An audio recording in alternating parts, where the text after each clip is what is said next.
আমাদের ভলান্টিয়ারদের অনুরোধ করবো আপনারা মোমবাতিগুলো কালেক্ট করবেন এবং যারা হাতে মোমবাতিগুলো আছে আপনারা দয়া করে মোমবাতিগুলো আজু ভাস্কর্যের উপরে একটা স্থানে রেখে যাবেন।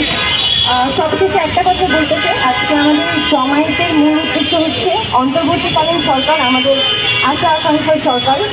আমরা অবশ্যই মৌমিতার ধর্ষণ এবং হত্যাকাণ্ডের বিরুদ্ধে সুষ্ঠু বিচার এবং তদন্ত দাবি করি এবং বাংলাদেশের অন্তর্বর্তীকালীন সরকারের কাছে আমরা বিশেষভাবে বাংলাদেশে যত ধর্ষণ, খুন এবং মেয়েদের প্রতি নিপীড়নের ঘটনা ঘটেছে, আমরা আশা করছি সরকার আমাদের এই সমস্যাগুলোর দিকে সুনজর দেবে এবং এর সুষ্ঠু তদন্ত এবং দ্রুত বিচার খুব দ্রুত সম্পন্ন করবে।